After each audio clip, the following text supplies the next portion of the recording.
सुमारे 30 वर्षांपासून जुन्नर तालुक्याच्या सामाजिक जडणघडणीत मोलाची भर घालणाऱ्या लायन्स क्लब ऑफ जुन्नर शिवनेरीच्या अध्यक्षपदाची सूत्रे आज फार्मासिस्ट सचिन जंगम यांनी स्वीकारली। कळंब बायपास येथील जीवन हॉलमध्ये झालेल्या या शानदार सोहळ्यास विद्यमान अध्यक्ष मच्छिंद्र मंडलिक, माजी आमदार अतुल बेनके, उपसरपंच बाबू पाटे, जिल्हा परिषद सदस्य मंगेश काकडे, रोटरी क्लब नारायणगावचे अध्यक्ष अमित बेनके, JTMPAचे अध्यक्ष डॉक्टर प्रशांत काचळे, लायन्स क्लबचे नवनियुक्त सचिव डॉक्टर विलास नायकोडी, खजिनदार सचिन भोर, लिओ अध्यक्ष सिद्धेश कांबळे, सचिव यश कांबळे, खजिनदार कौस्तुभ गावडे, राष्ट्रवादीचे तालुका अध्यक्ष विकास दरेकर, दीपक वारुळे, जितेंद्र गुंजाळ, JTMPA ट्रस्ट अध्यक्ष डॉक्टर प्रदीप जोशी यांची प्रमुख उपस्थिती होती। इंटरनॅशनल डायरेक्टर राजेंद्र मुछाल व डिस्ट्रिक्ट PRO रवींद्र सातपुते यांच्या हस्ते पदग्रहण समारंभ पार पडला। आंतरराष्ट्रीय ख्यातीचे सर्पदंश उपचारतज्ञ डॉक्टर सदानंद राऊत व डॉक्टर पल्लवी राऊत यांना जीवन गौरव पुरस्कार देऊन गौरविण्यात आले। अजित वाजगे यांनी कार्यक्रमाचे सूत्रसंचालन केले, तर सचिव डॉक्टर विलास नायकोडी यांनी उपस्थितांचे आभार मानले।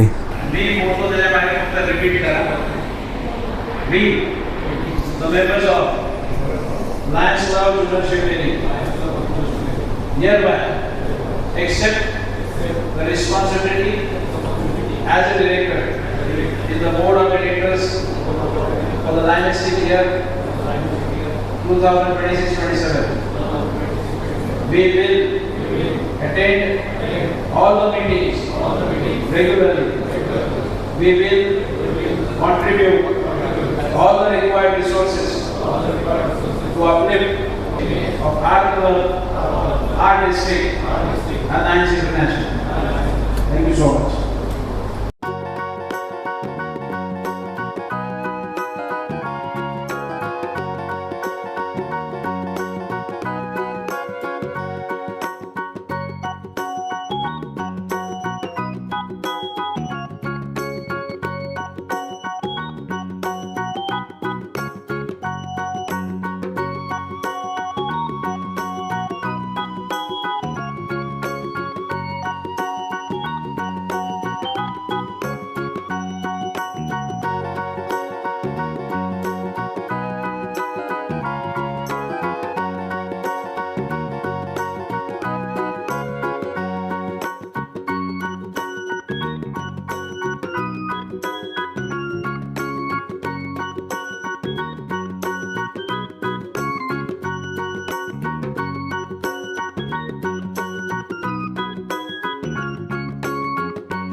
छत्रपती शिवाजी महाराजांना मी प्रथमतः वंदन करतो।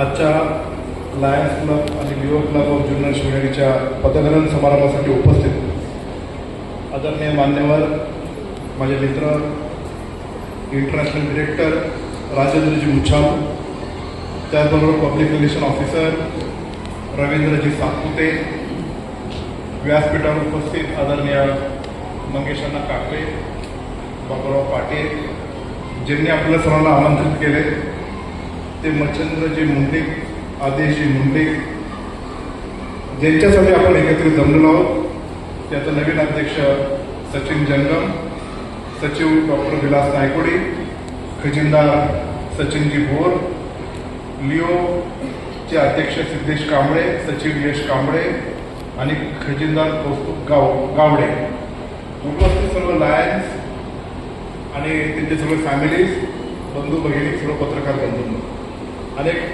वैद्यकीय क्षेत्रातले इतर संस्थेचे डॉक्टर, रोटरीमधल्या काही मंडळी आलेत, आमच्या प्रियंकाता इथं आले, आपण सर्वजण एवढं सुंदर भाषण सासऱ्याचं ऐकल्यानंतर प्रत्येकाला असा सासरा मिळावा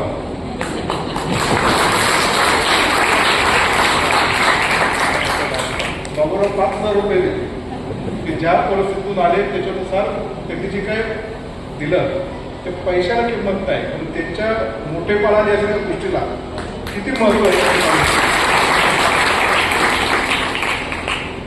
आज आता आपण जर पाहिलं तर आमचे अध्यक्ष सचिव खजिनदार, आता अध्यक्ष तर आळेगावचे अण्णांनी सांगितलं तर नारायणगावमध्ये त्यांची कर्मभूमी, तिजेवडीचे आमचे डॉक्टर नायकुडी, नारायणगाव आपण सर्वांना त्यांना ओळखतो.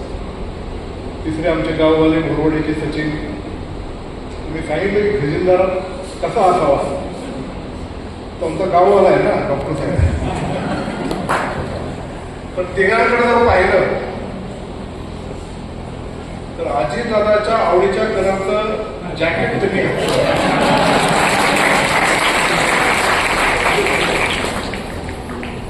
तर संजीव राठोडला मी सांगणार आहे, नुसतं गुलाबी साडीवर घालणार होतो, गुलाबी सूट, गुलाबी जॅकेट, ब्लेझर त्याच्यावर पण घालणार. गमतीचा भाग जाऊ द्या, पण आपण सर्वजण एक चांगल्या लायन्स क्लब जे जगभरामध्ये असलेलं प्रसिद्ध एक सेवाभावी ऑर्गनायझेशनमध्ये काम करतोय, याचा अभिमान प्रत्येकाला आहे.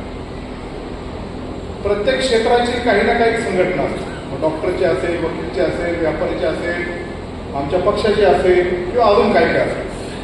पण ह्या ज्या एनजीओज आहेत या निस्वार्थ पद्धतीने फक्त सेवाभाव करण्यासाठी जमलेले आपण सर्व लोक आहोत. आणि त्या एक उदात्त हेतूने तुम्ही सर्वजण गेले अनेक वर्ष काम करतायत, त्याचा उल्लेख वारंवार प्रत्येक वक्त्याने हे सगळ्यांनी केलेला आहे.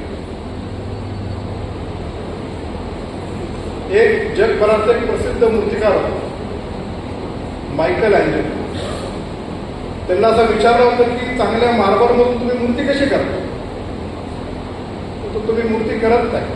मूर्ती त्या ऑलरेडी त्या मार्बलमध्ये अनवॉन्टेड ज्या गोष्टी आहेत ते जे बाहेर काढतो आणि मग ते घडत जातो. तसंच आपलं आयुष्य आहे, जे आपण घडत असताना जे काही गोष्टी करायच्या आणि ज्या काही गोष्टी सोडून द्यायच्या त्या माध्यमातून आपण पुढे गेलो. मी खरं तर आज इथं आल्यानंतर मुचाळ साहेबांचं भाषण ऐकल्यानंतर त्यांनी जे गुरु केली दिली चॉईसची ते सांगत होते, मी बारकाईने ऐकली की ते नोट पण केली. आणि आपण जीवन जगत असताना काय इथून शिकून जावं हे मुचाळ साहेब तुमच्याकडून आम्ही आज ते शिकलो. शेवटी आपण आयुष्य जगत असताना जसं मुचाळ साहेबांनी चॉईस सांगितलं की how to take a decision in your life, आणि प्रत्येक 6 शब्दांचा 6 अक्षरांचा एक उल्लेख केला, तसं आपल्या आयुष्यामधला पर्पज काय हा पण प्रत्येकाने ठरवला पाहिजे. तो हेतू काय आहे, what purpose we are on for. तो हेतू ठरवत असताना एका चांगल्या विचारवंताने सांगितलेलं आहे की 2 गोष्टी आपल्या आयुष्यामध्ये महत्वाचे क्षण आहेत. ज्या दिवशी आपला जन्म झाला आणि आपला जन्म कुठल्या पर्पजसाठी आणि कुठल्या हेतूसाठी झाला आहे हे माणसाला जेव्हा कळत तरच तो खऱ्या अर्थाने आपल्या आयुष्यामध्ये चांगलं जीवन जगू शकतो. पैसे कमवणं, इन्कम टॅक्स भरणं, आपले परिवार मोठं करणं हे तर आपण करत असतो, पण that is not purpose of life. तो आपल्या आयुष्यातला हेतूच नाही. पण आयुष्यातला हेतू अगोदर काय पाहिजे, तुमच्यासारखे जे सेवाभाव करतात हे तर केलं पाहिजे, फक्त तोच हेतू नाही. मी माझ्या आयुष्यामधली माझ्या वाचनात आलेली एक गोष्ट यशवंतराव गडाखांच्या 75 गेल्यानंतर त्यांनी लिहिलेल्या एका पुस्तकातून त्यांनी मला तिथे दाखवलेली अशी मी तुम्हाला सांगणार. आयुष्यामधल्या 4 गोष्टी जर आपण त्या फॉलो केल्या तर आपला जन्म झालाय आणि आपण भविष्यामध्ये जगणार आहे की या पृथ्वी तलावर आपला जन्म झाला याचा आनंद आणि समाधान असं प्रत्येक व्यक्तीला वाटेल. या तुम्ही ते फॉलो करा. आणि ते सायंटिफिकली त्यांनी प्रूफ केलेलं आहे. ते एक लर्नड माणूस आहे, PhD होल्डर आहे, त्यांनी अनेक पुस्तकं लिहिली आहेत, या सगळ्या गोष्टीवर अभ्यास केला.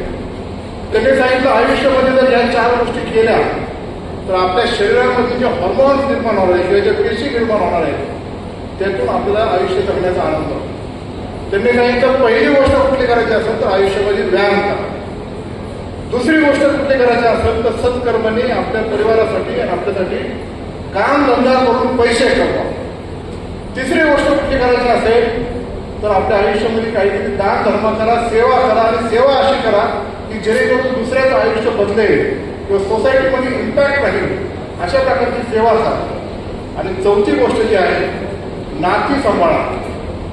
एक तर ब्लड रिलेशनचे असेल, नाही तर आपल्या मित्रपरिवाराचे असेल, तर आपण तिथं काम करतो तिथे आपल्या सहकार्याचे असेल. ती नाती सांभाळून या सगळ्या 4 गोष्टी आपण जर आयुष्यामध्ये केल्या तर आयुष्यामध्ये जगण्याचं तर चांगलं समाधान वाटतं. या पृथ्वी तलावर जन्माला आल्याचा आपल्याला आनंद वाटतो. नाहीतर जन्माला आलो आणि कॉम्पिटिशनच्या जमान्याने स्कूल कॉलेज सगळं पुढचं लाईफ हे ह्याच्यातच आपण दूर पडलेलो आहे. आणि हे खरं आयुष्याचा हेतू आहे. आणि हा जो हेतू आहे हा खऱ्या अर्थाने जगणारे कोण आहे तर लायन्स क्लब ऑफ शिवनेरीचे तुम्ही सर्व लोक आहात. म्हणून तुमच्याकडून आमच्यासारख्या लोकांनी शिकण्यासारखं आहे आणि पुढे जाण्यासाठी आहे. तुमचे प्रोजेक्ट आतापर्यंत खूप सुंदर आहेत. भविष्यातही चांगले करा. तुम्हाला काय सजेशन देण्यापासून पेक्षा तुमच्याकडून शिकण्यासाठी आमच्यासाठी खूप आहे असं मला इथं वाटतं. मी नवीन अध्यक्ष सचिव खजिनदार त्याचबरोबर डिओ क्लबचे अध्यक्ष सचिव खजिनदार त्यांच्या तुमच्या कारकिर्दीसाठी मला शुभेच्छा देतो. आणि लायन्स क्लबचे जे जे काही सोशल ॲक्टिव्हिटी असतील त्यासाठी व्यासपीठावरचे आम्ही सगळे मंडळी भक्कमपणे तुमच्या पाठीमागे उभा आहोत एवढं ज्ञाननेत्याने सांगतो. आणि पुन्हा आपल्या सर्वांचे मनपूर्वक आभार. धन्यवाद. जय शिवराय.